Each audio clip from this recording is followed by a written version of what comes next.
अगर मैं आपसे कहूं कि डार्क में एक ऐसा इंसान है जो अपने ही परिवार का पूर्वज भी है और वंशज भी। अगर मैं कहूं कि एक माँ अपनी ही बेटी की बेटी है, और अगर मैं कहूं कि पूरी सीरीज का सबसे बड़ा रहस्य किसी टाइम मशीन में नहीं बल्कि फैमिली ट्री में छिपा हुआ है, तो शायद आपको यकीन नहीं होगा, लेकिन डार्क का फैमिली ट्री सिर्फ जटिल नहीं है, ये शायद टीवी इतिहास का सबसे पागलपन भरा फैमिली ट्री है। यहाँ लोग अपने ही पूर्वज बन जाते हैं, अपने ही वंशज बन जाते हैं, और कुछ किरदार ऐसे हैं जिनका अस्तित्व ही एक अंतहीन लूप पर टिका हुआ है। यही वजह है कि डार्क खत्म होने के सालों बाद भी लोग इसका फैमिली ट्री समझने की कोशिश करते रहते हैं। लेकिन इस वीडियो के अंत तक आप डार्क के हर बड़े रिश्ते, हर पैराडॉक्स और पूरे फैमिली ट्री को पूरी तरह समझ जाएंगे, और सबसे आखिर में हम उस रहस्य तक पहुंचेंगे जो साबित करता है कि पूरी नीलसन फैमिली की शुरुआत आखिर हुई कैसे। तो चलिए शुरू करते हैं डार्क का कंप्लीट फैमिली ट्री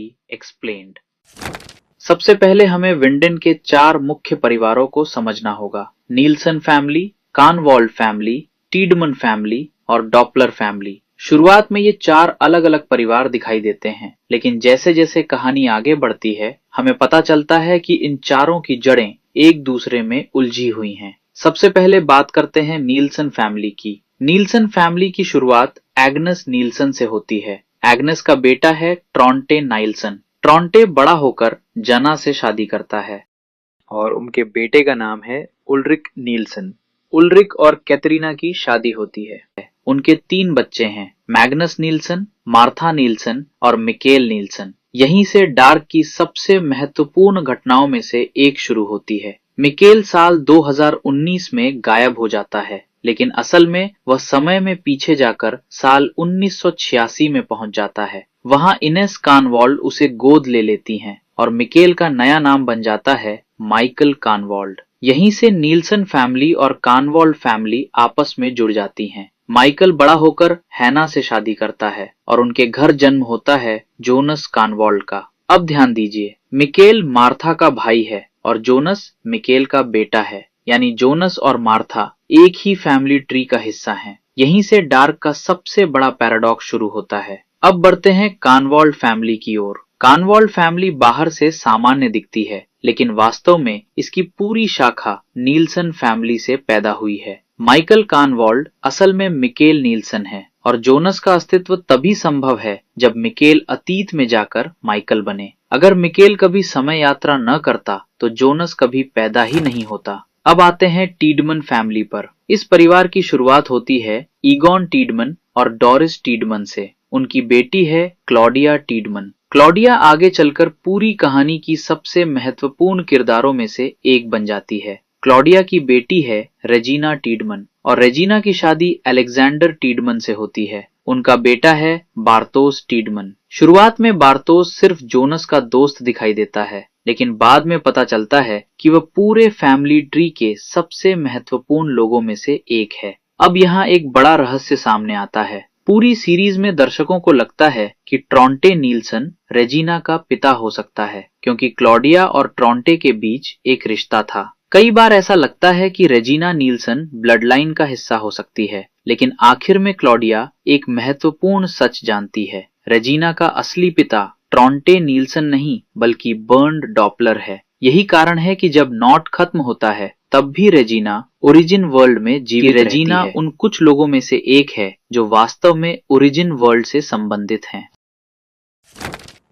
अब बात करते हैं डॉपलर फैमिली की। डॉपलर फैमिली की शुरुआत बर्न डॉपलर से होती है, और ग्रेटा डॉपलर का बेटा है हेल्गे डॉपलर। हेल्गे आगे चलकर टाइम ट्रैवल एक्सपेरिमेंट्स का एक महत्वपूर्ण हिस्सा बनता है। बाद में हमें पता चलता है कि हेल्गे का बेटा पीटर डॉपलर है। पीटर की शादी शर्लेट से होती है और उनकी 2 बेटियां हैं, फ्रांजिस्का डॉपलर और एलिजाबेथ डॉपलर। लेकिन यहीं पर डार्क का सबसे बड़ा फैमिली पैराडॉक्स सामने आता है, क्योंकि शर्लेट और एलिजाबेथ का रिश्ता बिल्कुल भी नॉर्मल नहीं है। फ्यूचर में एलिजाबेथ की शादी नोवा से होती है और उनकी एक बेटी होती है। उस बेटी का नाम है शर्लेट, यानी शर्लेट एलिजाबेथ की माँ है। लेकिन यहीं पर पैराडॉक्स शुरू होता है, क्योंकि एलिजाबेथ भी शर्लेट की माँ है। मतलब शर्लेट अपनी ही बेटी की माँ है और एलिजाबेथ अपनी ही माँ की माँ है। यही डार्क का सबसे फेमस बूटस्ट्रैप पैराडॉक्स है। वापस आते हैं टीडेमन फैमिली की ओर। सीजन 3 में हमें पता चलता है कि बारतोस भविष्य में जाकर सिलिया से शादी करता है। सिल्जा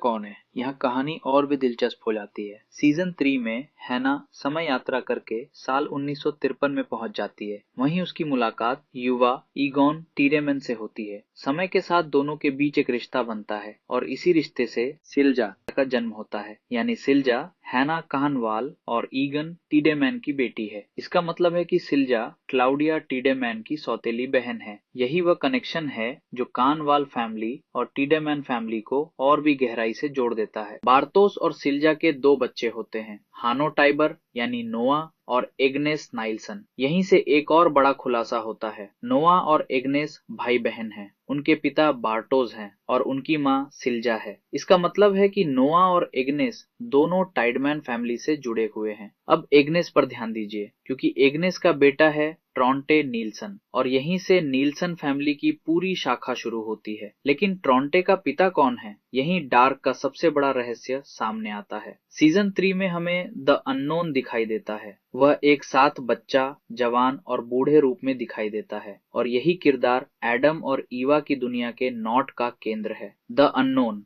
जोनास और अल्टरनेट मार्था का बेटा है। सीरीज में हमें सीधे तौर पर द अननोन और एग्नेस की शादी दिखाई नहीं जाती, लेकिन यह पुष्टि हो जाती है कि ट्रॉन्टे नील्सन के माता पिता एग्नेस नील्सन और द अननोन है, यानी ट्रॉन्टे जोनास और मार्था के बेटे का बेटा है। अब पूरा चक्र देखिए। जोनास और अल्टरनेट मार्था का बेटा है द अननोन। द अननोन और एनेस से पैदा होता है ट्रॉन्टे। ट्रॉन्टे से उल्रिक, उल्रिक से मिकिल, मिकिल से जोनास, जोनास से फिर द अननोन, यानी जोनास अपने ही पूर्वज की लाइन का हिस्सा बन जाता है। इसीलिए डार्क के फैमिली ट्री का कोई वास्तविक आरंभ नहीं है। पूरा फैमिली ट्री एक अनंत लूप में फंसा हुआ है। लेकिन कहानी यही खत्म नहीं होती। सीजन 3 में हमें एक और महत्वपूर्ण जानकारी मिलती है। क्लॉडिया और बर्न डॉपलर के बीच एक रिश्ता था। हालांकि यह कहानी का मुख्य हिस्सा नहीं है, लेकिन यह दिखाता है कि विंडन के लगभग सभी परिवार किसी न किसी तरह एक दूसरे से जुड़े हुए थे